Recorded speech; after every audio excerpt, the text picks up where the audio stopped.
Growing up as a young Muslim woman in Queens, New York, I felt oftentimes an overwhelming feeling of powerlessness in my body.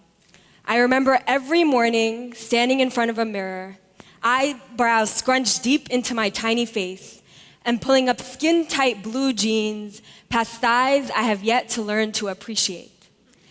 I remember picking up my Jordans in a white tee 3 times my size, wearing it over my body, covering most of my body, and then stepping out into the early mornings of Queens, New York City streets, early enough before someone can beg me to eat something. I remember wishing with every step that I was invisible, but somehow the curves of my body would beckon chilling grabs and hissing on streets and in hallways. With every touch, I would feel the bitter acid of my stomach come up to the back of my throat. He must really like you, my friends would remind me, or would try to assure me. In between math class and English, I would paint my face in ways that erased my mother from my eyes.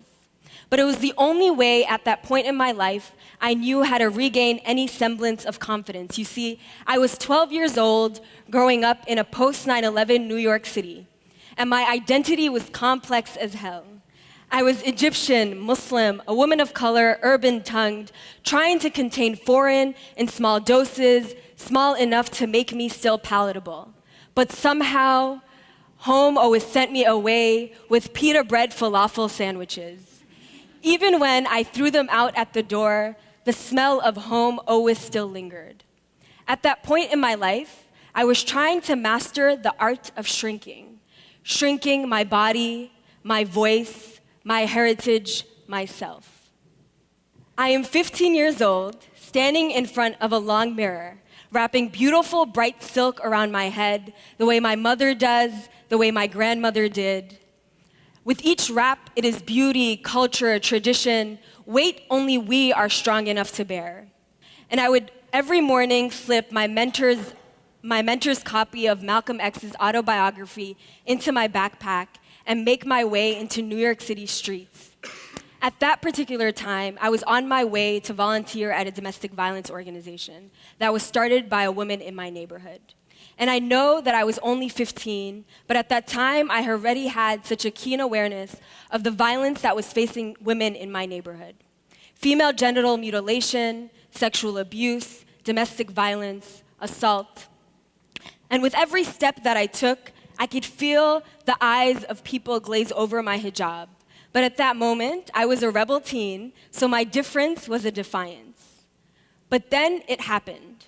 I remember feeling a tug at the back of my scarf, and then feeling someone grab for me, pull me back. I remember turning around and seeing a tall, broad-shouldered man hover over my tiny body, pure hatred in his eyes. He was trying to take off my hijab. I remember being able to fight him off and then being able to escape, locking myself into the bathroom of the shelter that I was on my way to, and just collapsing on the floor, sobbing, thinking over and over again, how could someone hate me? I remember in that moment feeling an overwhelming sense of powerlessness in my body, wanting so badly to be able to scrub the brown from my face and shed the traditions that once made me feel so whole. My name is Rana Abdelhamid, and I am the founding president of a nonprofit organization called the Women's Initiative for Self-Empowerment, or WISE. I started WISE exactly a year after that incident happened. And the reason why I started WISE was because at that point in my life, I really was just looking for an opportunity to heal. And I had one skill, like literally just one skill, and that skill was that I had been doing Shotokan karate since I was 7, and so I had a black belt in karate. Yes, Shotokan. And so I was like, okay, I'm gonna start teaching self-defense to women in my neighborhood. And so I got together 13 young girls in my neighborhood, and for the first time in my life, over the next couple of weeks, I began to actually feel safe and secure in my own voice, in my own body. For the first time in my life, I found my quote-unquote tribe, and I felt like I could actually find power. And I know all of you are probably like, oh, is self-defense actually that amazing? And yes, it is. So as any proper self-defense instructor will do, I'm actually going to ask you all to stand up right now. Yes! And I'm actually gonna get you all to practice a self-defense technique. It's gonna be great, I promise. Don't be worried. But we're gonna practice one thing. You're actually gonna practice with a partner. But before you practice with your partner, we're gonna practice consent. So you're gonna ask your partner, is it okay for me to practice this self-defense technique with you? And if your partner gives you permission, then you're allowed to proceed. Unfortunately, I don't have a volunteer to show the technique, so I'm actually gonna just play one of our video clips that will show you. But you could practice, it'll be great. So, grabs. Oh, whoops. Grabs, I'm ready. Okay, I can't do this in this accent. A very common attack that oftentimes women are faced with is that they're grabbed, right? So you could be standing in the subway or you could be in a bar, in a club, and someone will just try to grab you. Definitely do not try to pull away because the person will only hold on tighter. The most appropriate technique for this is you actually stop, you open your hand, and you twist out from where the thumb is. Again, stop, open your hand, twist out from where the thumb is. Stop, open your hand, twist out from where the thumb is. Stop, open your hand, twist out from where the thumb is. Stop, open your hand, twist out from where the thumb is. Do you guys get it? It's so easy. You get it, right? But say for an instance, the grab is actually very firm. I actually grab my own hand. Great. So if you could all just take a seat.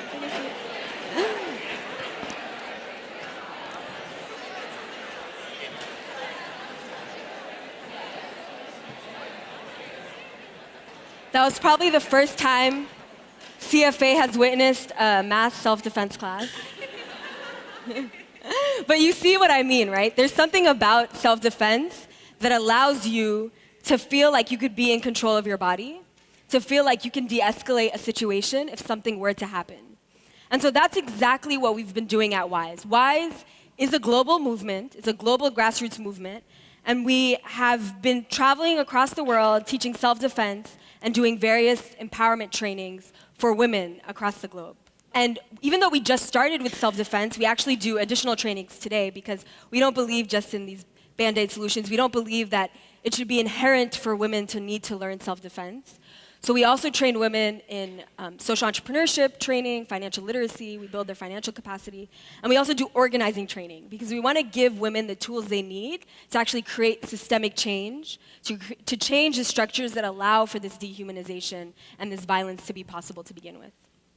And so like I said, I've had the opportunity through WISE to actually travel for the past 7 years across the globe training women in self-defense. So from a refugee camp in Zaatari in Jordan, working with Syrian girls, to classrooms in Dallas, Texas, to cultural centers in Madrid, I've heard over and over again these stories of violence. But I've also had the opportunity to use this work and work with an incredible team to actually be able to reach many thousands of women around the world and conduct a lot of workshops and gain visibility for this work.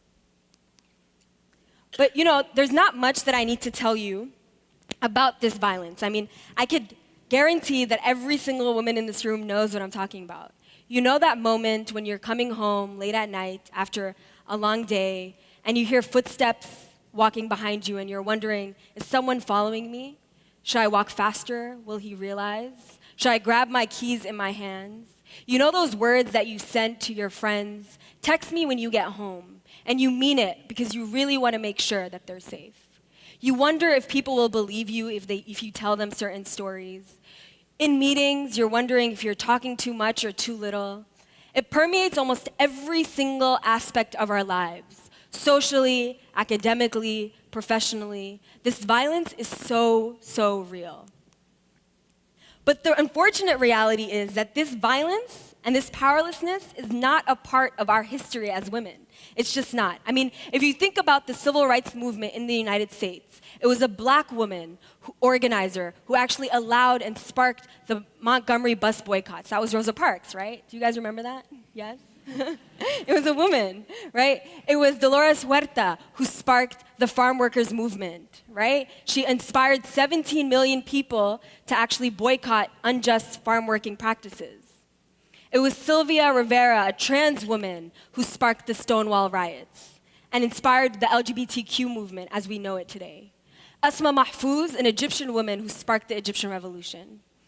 and Fatima El-Hariri, a North African Muslim woman who founded the first university. So you're welcome, Middlebury. And of course, I cannot talk about powerful women without mentioning Beyonce, because there is not one place in this world where Beyonce is not relevant. And she's definitely a revolutionary woman. So I just think that if we think about our history, right, as women, there is so much powerfulness, and we constantly have to remember that, even in the face of this dehumanization. And the reality is we don't have to look at these famous women to recognize the power of the women, ordinary women, and the women in our lives. I mean, I want you all to take a moment to think about the women in your lives. Think about the amount of power and the impact that they've had on each and every one of you. Through my work, I've had the extraordinary privilege to meet dozens, hundreds of women across the world, from Syrian girls in refugee camps who are raising awareness about gender-based violence that they're experiencing in Zaatari, to women in Dallas, who I just mentioned, who are helping people relocate in the United States, young girls, despite the fact that they're facing these forms of violence. And they're constantly showing me the true meaning of resilience and resistance. And so you're probably like, okay, Rana, why are you telling us this? We all know that there's a problem with gender-based violence. We've been reading the news. Well, the reason why is because I really want to build this sense of urgency. You know, last year, I remember sitting on my couch, Dave Chappelle style, watching the election, and I remember receiving a text message at 3 a.m. when we finally kind of figured out what the outcome would be, from a young woman who was like, Rana, when's your next self-defense class? That was her automatic reaction, this sense of insecurity. That morning, I woke up to a barrage of text messages from my female friends, female Muslim friends. They were negotiating whether or not they should leave their homes that morning because they felt so afraid. You know, and this past year, there's been a barrage of headlines really showing the unfortunate reality that women are facing. I mean, this year has been the deadliest year for trans women on record in the United States. Women who are undocumented are calling police for help only to be deported. This is the reality that we're living in. There is an increase in hate crimes facing women, Muslim women, so you're seeing gendered Islamophobia to a new rate. Now that you have discovered the urgency, which I hope you've discovered, now I'm going to try to tell you a little bit about how you can start to fight back. And so the first thing, and actually falls within the model for change for WISE, is actually to discover your own power. I want you all to fall in love with yourself. I want you to be able to block out the messaging that society tells us about who is powerful. I mean, think about it. What is the image that we get when we think of power? Typically, we think of a man, right? We think of a white man. We think of someone who graduated from an elite institution, kind of like this one. Someone with a lot of wealth, someone who's straight, who's able-bodied. But that's not true. That's not necessarily true. I'm 5'1". I'm a brown woman from Queens with a black belt in karate, right?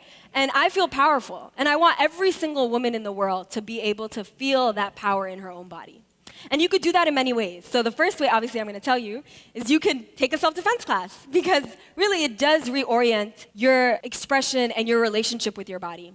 But also, finding spaces that affirm you, finding people who affirm your existence and validate your dreams and push you forward. That is super important. The second thing, after you've done that, which obviously is so easy, right? After you've done that, I really want you all to think about building collective power. When I started WISE, I was on my own, like I said, but I wouldn't be able to do the work that I do today if it wasn't for my team at WISE.